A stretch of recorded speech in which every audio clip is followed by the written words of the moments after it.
existons sur les hauteurs. Personne n'a encore sur terre pu contempler sa splendeur. Oh là, l'amour de Dieu éclaire, oui, éclaire, ce sera l'agneau libre. Dans cette ville hospitalière, la nouvelle Jérusalem.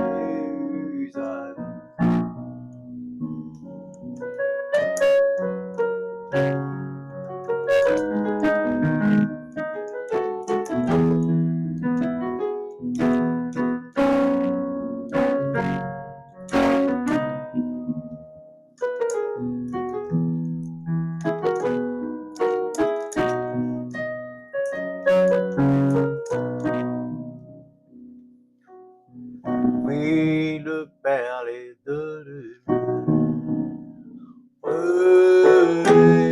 existons sur les eaux. Personne n'a encore sur terre pu contempler sa splendeur. Oui, l'amour de Dieu éclaire, oui, éclaire, ce sera l'agneau libre. Dans cette ville hospitalière, la nouvelle Jérusalem.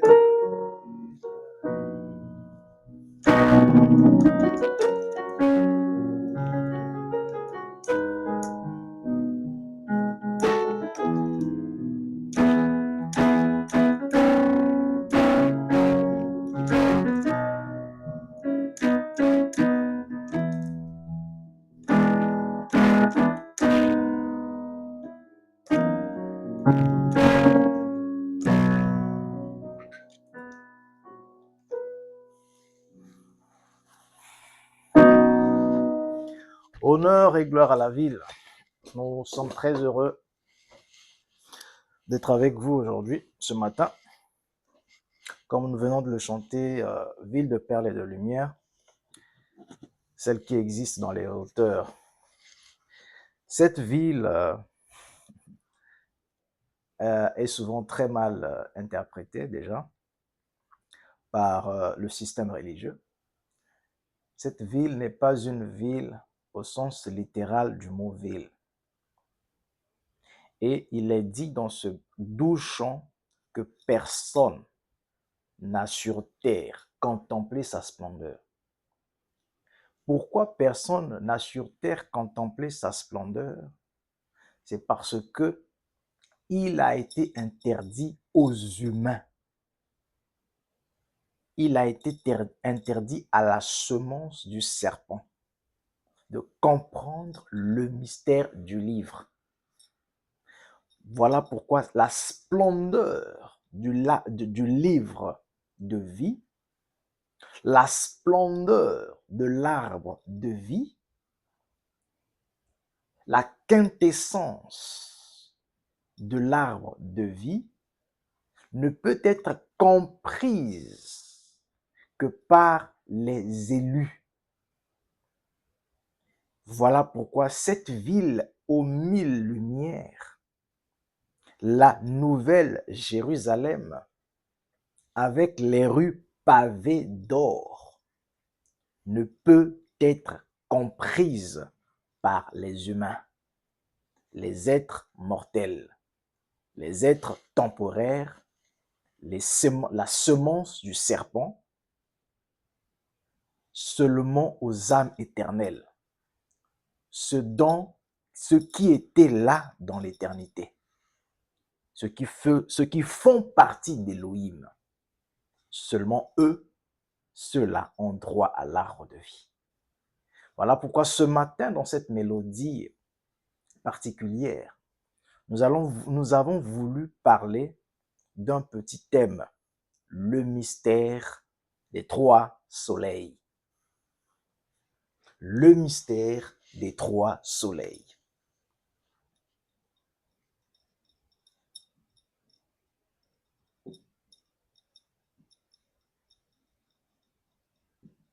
Les trois soleils.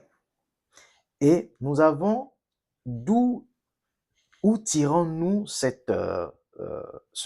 thème? Ou d'où tirons-nous ce thème? Ou comment avons-nous fait pour avoir cette glorieuse inspiration? Nous avons observé deux dates. Donc, du 28 février, nous sommes en février 28, au 8 mars.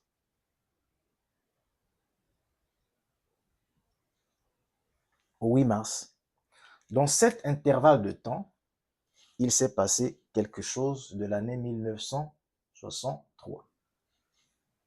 Alors, pour comprendre ce qui s'est passé dans cet intervalle de temps, nous allons ce matin, ensemble avec vous, essayer, comme on avait demandé à Job, nous allons le faire, nous allons essayer de dénouer les cordages de l'Orient. Alors, comme support biblique, nous allons essayer de nous poser une question dans le livre de 1 Samuel 16. 1 Samuel 16. Nous donnons d'abord une information. Dans le système religieux, aujourd'hui, beaucoup, ou demain dimanche, beaucoup d'églises vont parler sur l'avènement, sinon la venue de la nuée. Est-ce qu'ils en connaissent les conséquences? Pourquoi? Donc, la question que nous allons répondre ce matin, pourquoi la venue de la nuée? Pourquoi la venue de la nuée? Et quelles en sont les conséquences?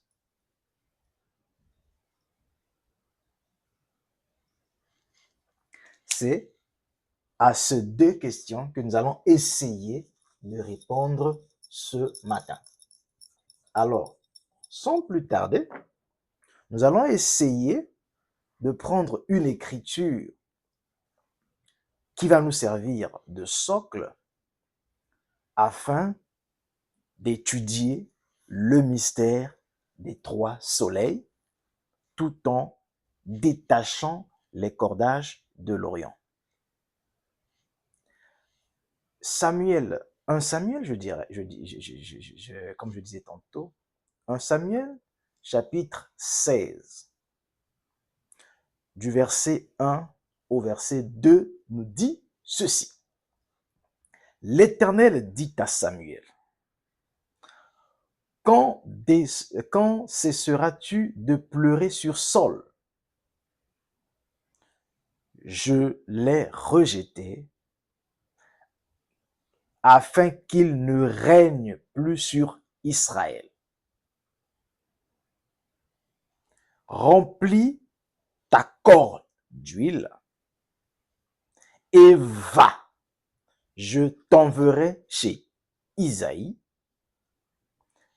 Bethléemite, car j'ai vu parmi ses fils celui que je désire pour toi. Je désire pour roi. L'Éternel donne une mission à Samuel,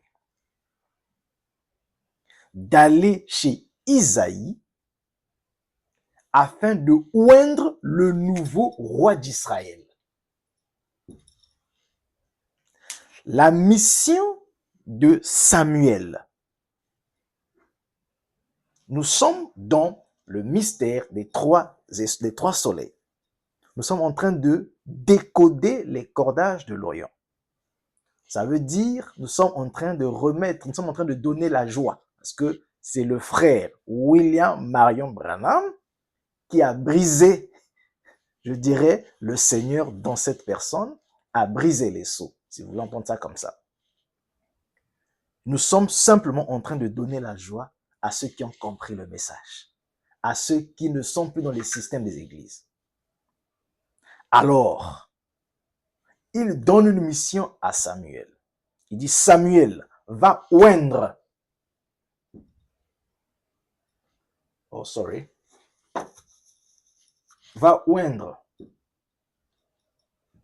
le nouveau roi d'Israël. Samuel quitte sa cachette, sort, va pour oindre un nouveau roi.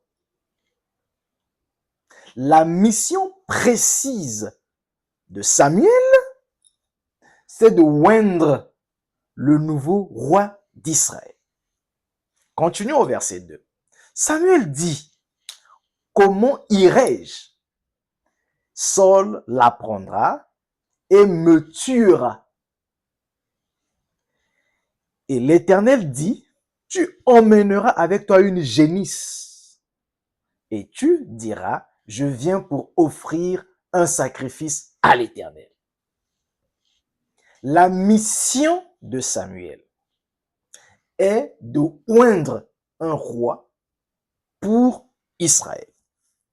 Mais il s'inquiète parce que en sortant afin de oindre, c'est parce que quand un prophète apparaissait en Israël, l'attention du peuple était attirée pour savoir qu'est-ce que nous avons fait, qu'est-ce que l'Éternel attend de nous. Or, quand Samuel sort de sa cachette, entre dans la ville, Dieu, l'Éternel, lui dit, emmène avec toi une génisse et tu leur diras que je suis venu offrir un sacrifice à l'Éternel. Est-ce que c'était ça sa mission? Non. La mission de Samuel consistait dans le fait de oindre un roi pour Israël. Seulement, à cause de la méchanceté de Saoul, il lui dit d'emmener une génisse afin de faire diversion. On va maintenant rattacher ça à notre thème, qui consiste dans le fait de comprendre le mystère des trois soleils. Tout commence à l'éternité. Qu'est-ce que l'éternité? Je dirais que l'éternité ou l'éternel est un ensemble de constellations ou un ensemble, un rassemblement d'attributs, un rassemblement de pensées qui ne sont pas tangibles.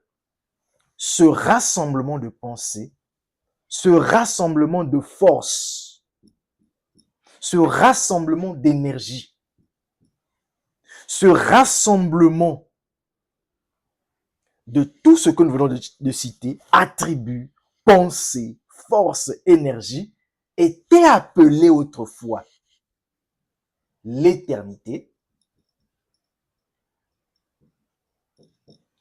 ou encore le Père. Quand on parle du Père dans la Bible, on fait allusion à l'éternité ou à l'éternel. On fait allusion aux attributs. Ce n'est pas un individu. C'est là où les systèmes des églises sont entrés dans la confusion. Quand on parle de l'éternité, quand on parle du Père, quand on parle de l'éternel, ce n'est pas un individu. C'est au contraire ce rassemblement d'attributs, de pensées, de force et d'énergie qui forment ce qu'on appelle le Père, qui forment ce qu'on appelle l'éternité.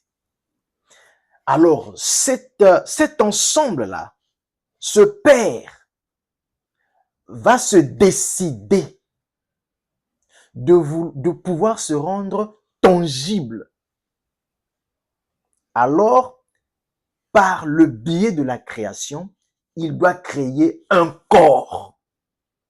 Il va créer un corps par la parole afin de se rendre tendance. Ça veut dire que chaque attribut, dans chaque attribut qui composait l'éternité, qui composait le Père, devait s'éclater et porter des corps tangibles.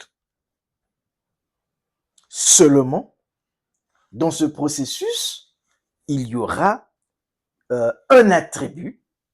Ici, tout le monde est égaux. Il n'y a personne au-dessus de personne. Personne n'est au-dessus de l'autre. Nous sommes ici égaux. Je dis que personne est au-dessus de personne. Nous sommes tous égaux dans le Père, dans l'éternité. Tous nous sommes égaux. Alors, on va vouloir se manifester tangiblement, se rendre tangible. Les attributs vont s'éclater. Chaque attribut, individuellement, avait la possibilité de créer un monde et d'y vivre. On va dire non. On doit devoir structurer les choses. Les choses doivent être structurées. En voulant structurer les choses, on permet à un attribut de se manifester pleinement. Et cet attribut qui était ici s'appelait Dieu. Et c'est cet attribut-là qui s'appelle Dieu, qui s'appelle le Logos, qu'on a nommé Dieu dans la Bible ou dans les Écritures. C'est le Logos qui se détache, qui dit, bon d'accord, c'est de lui que va partir toute chose. C'est de lui, c'est en lui que toutes les vies vont commencer. Alors, chaque attribut, je disais, pouvait créer un corps. Malheureusement, on dit non. On ne va pas passer par le processus de la création. On va jouer un théâtre. Et ce théâtre, on va l'intituler le plan de la rédemption. Le plan de la rédemption. Alors, pour jouer le plan de la rédemption, pourquoi le plan de la rédemption? Simplement parce que l'attribut fils, l'attribut logos, avait en son sein un désir d'être guérisseur, d'être adoré. Alors, il lui fallait qu'il y ait des gens qui puissent quitter leur position. Alors, il va nous convaincre dans l'assemblée des saints. Il va nous convaincre. Mais écoutez, au lieu que chaque attribut crée un corps, nous allons passer par un processus de reproduction. On va mettre en place le processus de reproduction. Comment on va le nommer? La semence du serpent. La semence du serpent, nous ne sommes pas là dans la semence du serpent, qui est un processus qui a permis à ce que les corps, si vous avez suivi mon enseignement sur le corps corruptible, qui avait permis que les corps corruptibles puissent tomber dans la corruption, la semence du serpent. Ces corps qui avaient la possibilité d'être soit dans des corps créés, ont choisi à cause, pour mettre ce plan de la rédemption, fallait que ces corps, fallait que nous choisissons de tomber dans la corruption. Alors, est établi ce qu'on appelle la semence du serpent. C'est un processus. Nous venions sur la terre par le biais de la semence du serpent. Donc, ce sont des corps qui naissaient par ce que vous comptez par manipulation humaine. Alors, le premier soleil. N'oubliez pas, nous sommes vraiment, je vais m'arranger à aller un peu vite. Nous avons le premier soleil. Le premier soleil va briller, va emmener le monde à l'existence, le monde physique à l'existence. Quand le premier soleil a brillé, nous avons eu la manifestation de la vie humaine sur la terre, la vie animale, tout ce qui est charnel. N'oubliez pas que le plan, c'était que les humains, non, c'était que les esprits, les attributs prennent des corps.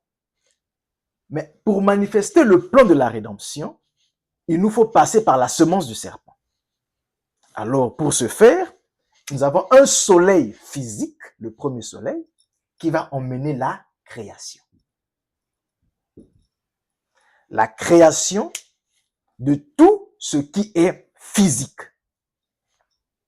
Et à la fin de la création, selon le modèle animal ou selon les données de la terre, du soleil, va naître ce qu'on va être tiré de la poussière de la terre, Adam.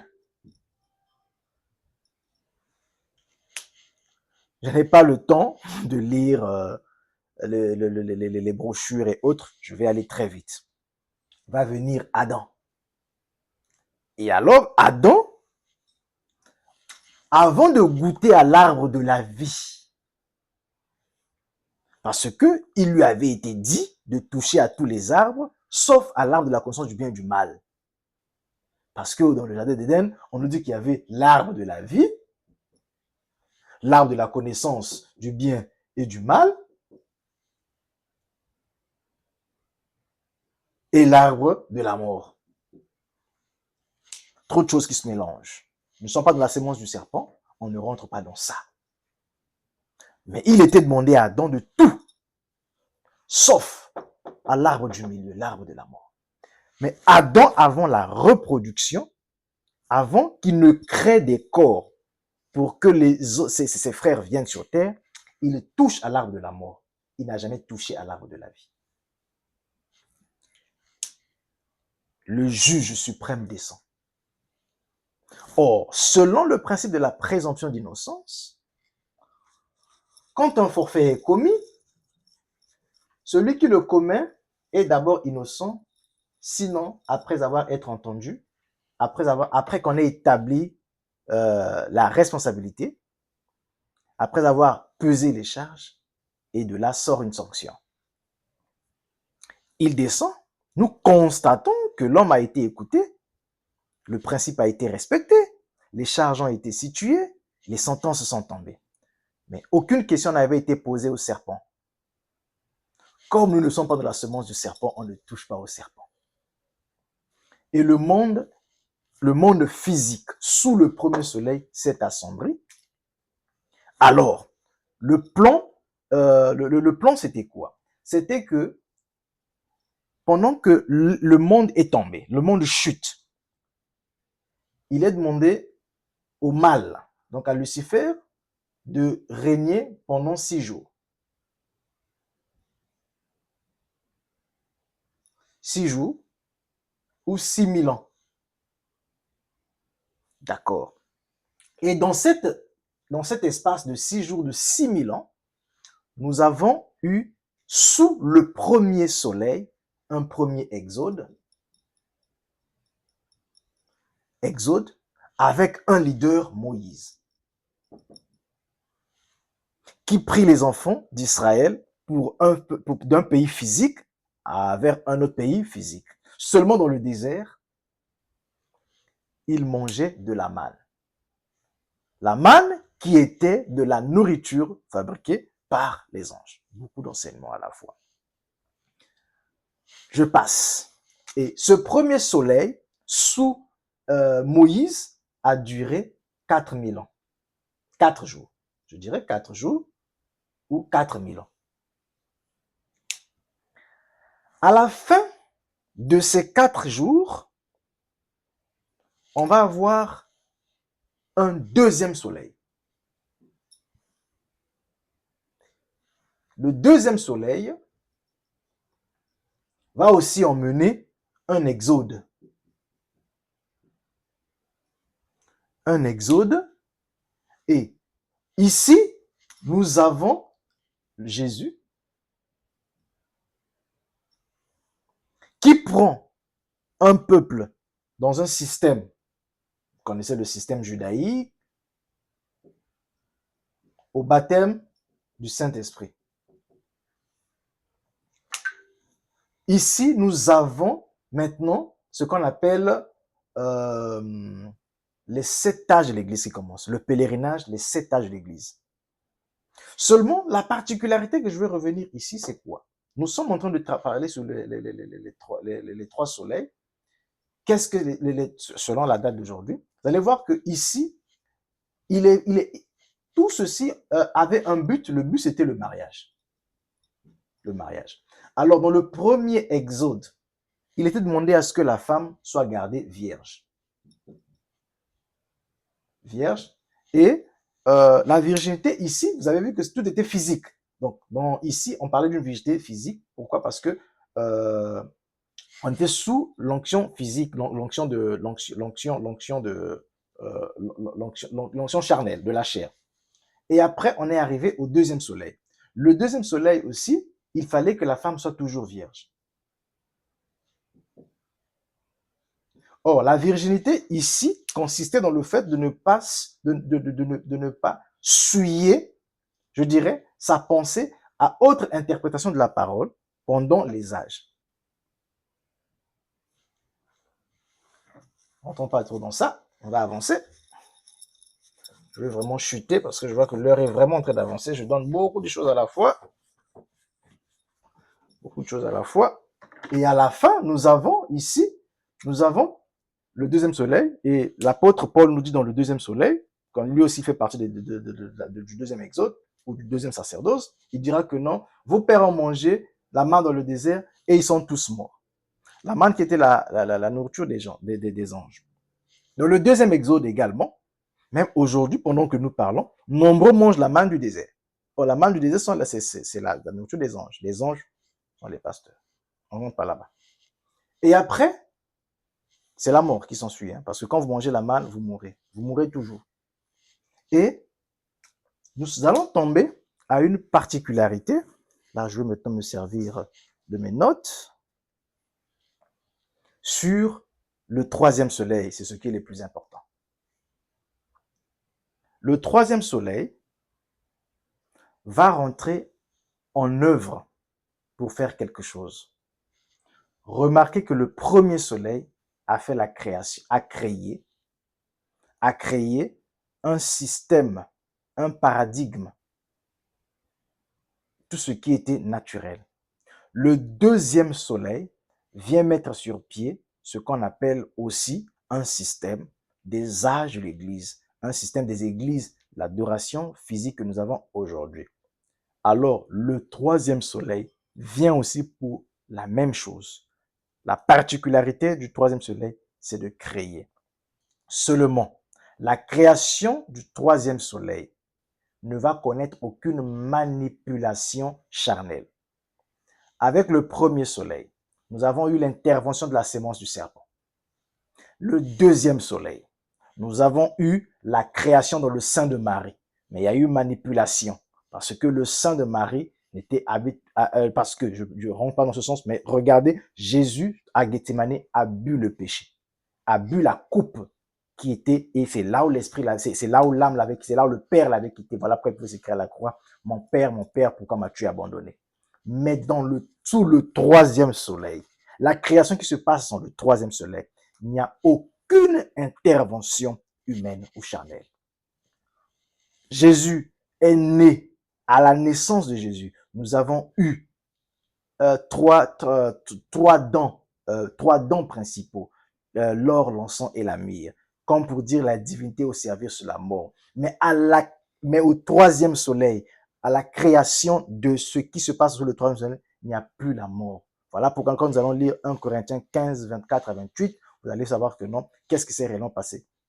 Alors, Jésus vient, il laisse un deuxième mouvement, il commence ce qu'on appelle le deuxième exode, et il établit et il s'en est parti.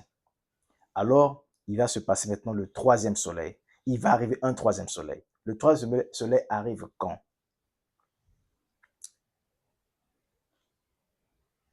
Le sixième jour est passé. L'homme doit retrouver sa position initiale. Parce qu'il avait été donné à Satan de régner pendant 6 jours. Et le septième jour, le mystère se révèle. les mystères se révèlent et introduit l'être dans l'âge du mariage, l'être pur dans l'âge du mariage. Alors, qu'est-ce que le troisième soleil? Quand est-il descendu? Qu'est-ce qu'il a emmené? Vous allez remarquer que quand le premier soleil est apparu, la dernière fois que l'homme avait vu Dieu, c'était sous la forme de juge. L'homme, Adam, a vu Dieu sous la forme d'un juge. Et il a posé la sentence. Préfiguration que le dernier jour, l'homme aussi verra Dieu sous la forme d'un juge pour juger ceux qui n'ont pas été connus d'avance. Alors, qu'est-ce qui s'est passé? En 1962, le frère William Marion Branham est abandonné. Il est abandonné par les mouvements pentecôtistes. Parce que les pentecôtistes, comme notre père Abraham, qui avait eu 3 femmes, vous connaissez les 3 femmes d'Abraham, qui est Agar, Sarah et Ketura. Il aussi, dans son ministère, il a donné des jumeaux. Et tous ceux qui ont pris le premier et le deuxième poule sont partis. Et en partant, il s'est retrouvé presque seul. Ça, c'est l'année 1962. Il se posait 1001 questions. Et le 22 décembre 1962, de l'année 1962, il va avoir plusieurs visions. Plusieurs visions vont s'enchaîner. La vision des 7 petits oiseaux, des 7 colombes, des 7 anges, qui étaient déjà en train de préfigurer quelque chose. Et il sera conduit à lire le livre de Romains où il est écrit que « Voici, j'ai mis en Sion une pierre de scandale. » La pierre de scandale va bientôt descendre.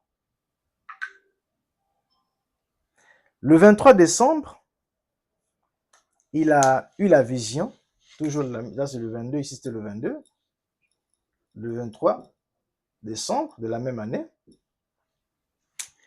il a la vision de la destruction, de l'agrandissement des voies par la mairie là-bas à Jeffersonville. Et normalement, il lui est dit, si quand tu verras que la municipalisation, la municipalité va vouloir agrandir la voie, prépare-toi à partir en Arizona. Alors, quand cela va arriver, le 30 décembre,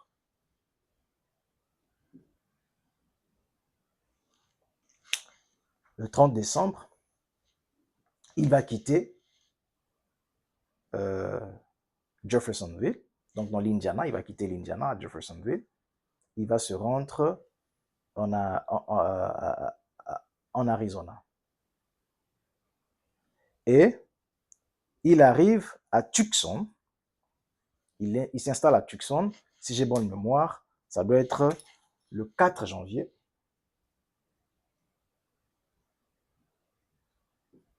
1963. Le 4 janvier 1963. Non, je pense que c'était le 30 où il est arrivé. Et le 4 janvier 1963, il va dans le Sabino Canyon. Il va pour une prière dans le Sabino Canyon. Et c'est là qu'il va recevoir l'épée. Je donne des histoires. Mais s'il faut creuser, nous allons creuser pour voir qu'est-ce que ça veut réellement dire. Mais vous comprenez. Il va recevoir l'épée du roi qui s'était carrément affilié à sa main. Et il se prépare pour la chasse. Ça, c'est en janvier. Il se prépare pour la chasse parce que la chasse de la... Il devrait aller, excusez-moi, je suis en train de jeter un peu les yeux à mes notes. Excusez-moi. Toc, toc, toc. Ok. Ok, ok, ok. Ok, il va se préparer pour aller à la chasse. Et après, la chasse, la période de la chasse sera pour le mois de mars. Donc, du 1er mars au 10 mars de l'année 1963. Il faut s'acheter des permis et autres, mais seulement avant d'aller à la chasse, il est appelé par son ami que son fils devait passer à la chaise électrique, devait être tué, et alors s'il devrait arriver pour essayer de plaider sa cause au tribunal. Alors il va se rendre à Houston, au Texas, le 4 janvier. Qu'est-ce que je dis? Le 4, ça doit être le. Non, non, non. Il va se rendre à Houston le 4 mars, ouais, le 4 mars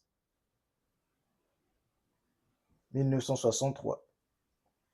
Il se rend au tribunal, la sentence va tomber, il sera libéré et il quitte le 4 mars, je pense que ça doit être le 5, pour repartir en Arizona. Et le 7 mars, il est à la montagne en train de chasser. Et le 8 mars, à 8 heures du matin, il y a la déflagration. Voici en termes de date, en termes chronologiques, ce qui s'est passé. Voilà pourquoi nous avons mis la période du 4 au 8 mars. Et ils quittent le 10, je pense le 9 et le 10, ils sont de retour. Je pense que le 10, ils sont de retour dans la ville. Alors, le thème du jour, les trois soleils. Alors, le 28 février, qu'est-ce qui se passe? Le 28 février de cette année, vous avez vu la chronologie et autres, parce qu'on m'a posé la question sur les dates, et voilà les dates, je voulais donner les dates. Le 28 février, dans le ciel d'Arizona, au niveau de la troposphère, nous avons vu un nuage apparaître. Un nuage blanc. Cela a été photographié le 28 février. 28 qui est... pourquoi le 28? C'est parce que 28, c'est la création. Une femme a un cycle de 28 jours, je vais rentrer dans ça, et voilà, je ne rentre pas dans les zodiaques et autres. Le 28 février, ce nuage-là, mystique, mystérieux, a été pris dans le ciel d'Arizona. Et c'est le 8 mars, qu'il y a la déflagration. En fait, c'était quoi? Qu'est-ce qui s'est passé? Le juge suprême est descendu. La pierre que Daniel avait vue dans la montagne sans le secours d'aucune main, pour frapper la montagne au niveau des pieds, les pieds qui étaient formés de l'argile et du fer, cette pierre-là est descendue pour mettre fin à tous les systèmes. Voilà pourquoi, quand il va à la montagne, il est pris dans la déflagration, il est pris dans la nuée. Quand il descend, tout est terminé. Il vient accomplir ce que Adam n'avait pas pu faire. Il vient faire quoi? Il vient permettre à ce que des corps soient créés, des corps dont il n'y a eu aucune intervention humaine.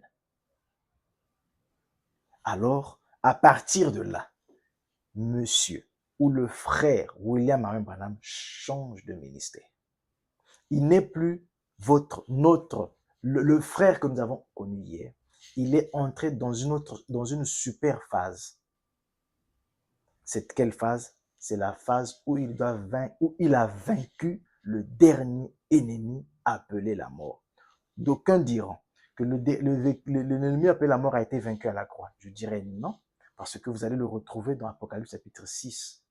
Apocalypse chapitre 6, vous allez voir l'ennemi avec la première chevauchée, sur le cheval blanc, cheval roux, cheval noir. Et la dernière chevauchée ou le dernier cheval, c'est le cheval pâle, où on dit que celui qui le monte s'appelle la mort, et le séjour des morts le suit. Et il est vaincu par l'être vivant appelé l'aigle.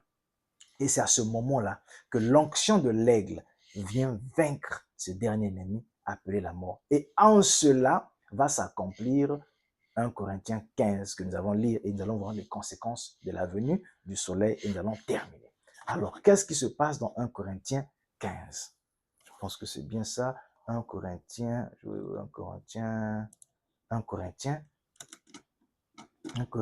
15. Voilà. 1 Corinthiens 15, 24. Il dit ceci, ensuite viendra la fin. Quand est-ce viendra la fin? Quand il remettra le royaume à celui qui est Dieu le Père. Donc, la fin arrive quand le royaume est remis au Père. Le Père, c'est qui? C'est la nuée qui est descendue. Or, la nuée, c'est qui? Nous avons dit le Père. Au début, nous avons dit le Père, c'était quoi? Le Père, c'était les attributs. Le Père, c'était des pensées. C'était l'éternité ensemble. Alors, une fois que le dernier ennemi est vaincu, le 7e jour, il remet le pouvoir au Père. C'est à ce jour-là. Donc ce jour-là, le pouvoir était remis au Père et l'histoire de l'humanité était terminée. Voilà pourquoi vous constatez ce qui se passe aujourd'hui. Donc ensuite viendra la fin. Quand? Quand la nuée est descendue. La fin de tout système.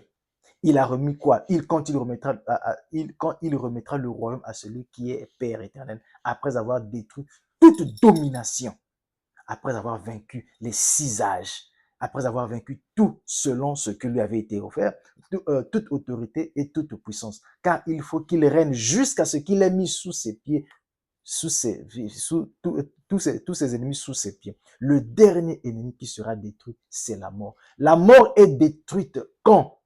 C'est quand le messager est sur la terre, pendant qu'il incarne l'onction du lion. Et qu'est-ce que je dis? L'onction de l'aigle. C'est par l'onction de l'aigle qu'il vainc l'ennemi appelé la mort. Comment ça se passe? L'ennemi appelé la mort, par la prédication, par le ministère comment est-ce qu'on appelle ça? Du Fils de l'homme, qui vient comme un voleur pour voler. Cela se manifeste dans un prophète. Pendant qu'il prêche, il est en train de sortir les âmes. Pendant que la mort, c'est ce corps-ci. Pendant qu'il est en train de prêcher, de donner son message, il est en train de sortir les âmes de ces corps. Il est en train de les emmener dans la gloire. La gloire, c'est où? Ce n'est pas il est en train de les donner, de les faire entrer dans leur théophanie, dans la possession de leur corps. Pendant qu'il prêche, il est en train de les enlever, il est en train de les enlever. Et à la fin, quand il les a tous enlevés, et même ceux qui étaient partis ont reçu leur corps, alors il remet l'autorité. Ça veut dire que tous nous devenons égaux. Il n'y a personne qui est au-dessus de personne. On repart. Fini, je dirais quoi? Le théâtre. Fini le théâtre. On repart ici. Seulement, la particularité, quand nous repartons, nous avons maintenant des corps créés. Nous ne repartons plus comme des pensées seulement, comme des attributs, mais nous repartons en possédant des corps maintenant. Pourquoi? Parce que, non, je ne vais pas rentrer dans l'aspect business. Ça viendra après. Donc, car il faut qu'il règne jusqu'à ce qu'il ait mis sous ses pieds les ennemis. Le dernier ennemi qui sera détruit, c'est la mort. Dieu, en effet, a mis sous ses pieds. Mais lorsqu'il, tu vois ici on dit Dieu, mais lorsqu'il dit que tout lui a été soumis, il est évident qu'il lui est soumis à toute chose est exemptée. Et on continue, verset 28, il dit, et lorsque toutes les choses lui ont été soumises, alors le Fils lui-même sera soumis à celui qui lui a soumis tout. Qui lui avait soumis? C'est le Père. C'est c'est cette nuée-là. Donc, quand la nuée est descendue, ça veut dire que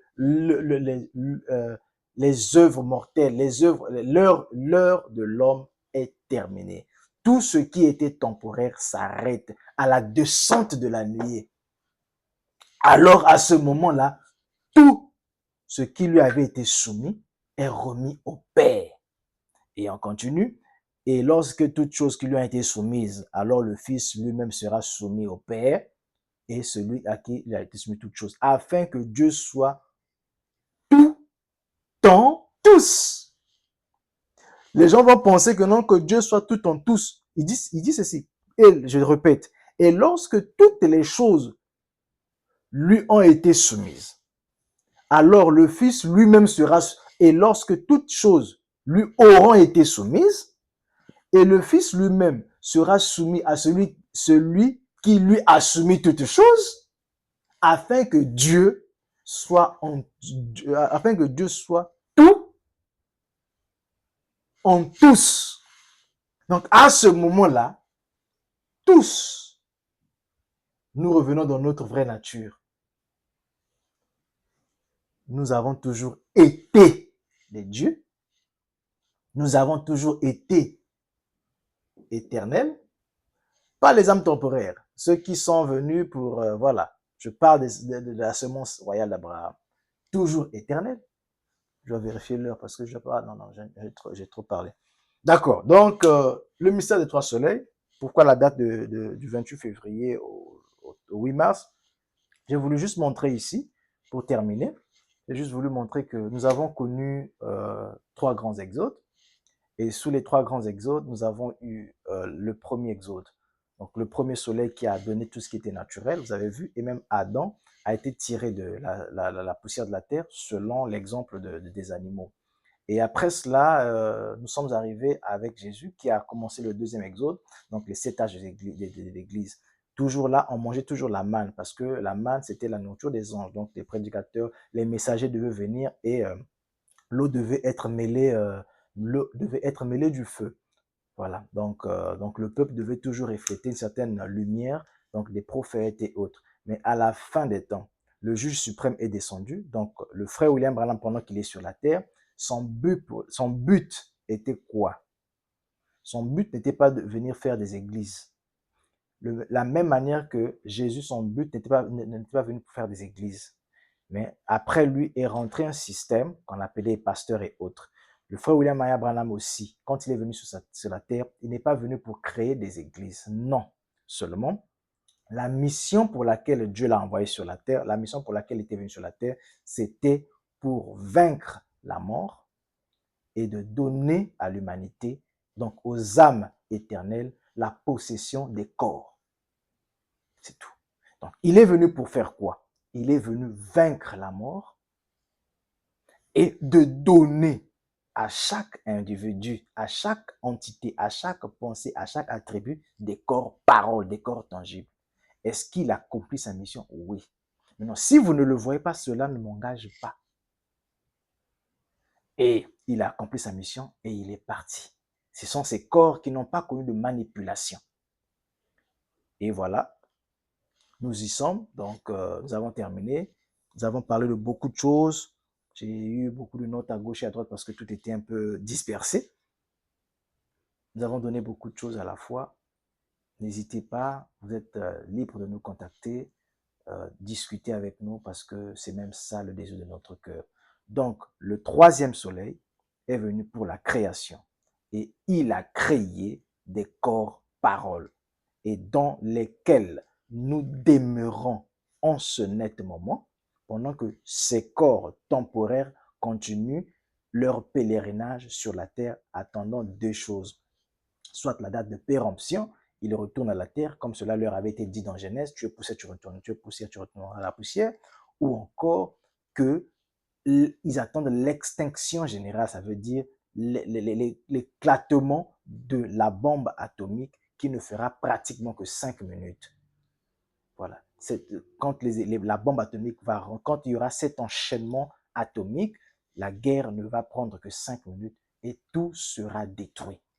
Ce n'est que ce qui nous reste. Il nous reste quoi? Soit ce corps-ci atteint la péremption, la date de péremption, et il se repose, soit c'est la bombe atomique qui s'explose, la chaîne nucléaire qui qui rentrent, ce sont les bombes nucléaires qui s'enchaînent et qui s'explosent et autres pour que ce corps-ci soit détruit, retourne à la poussière de la terre. Voilà pourquoi nous, moi, en parlant, j'ai la joie que je meurs aujourd'hui, que je meurs demain.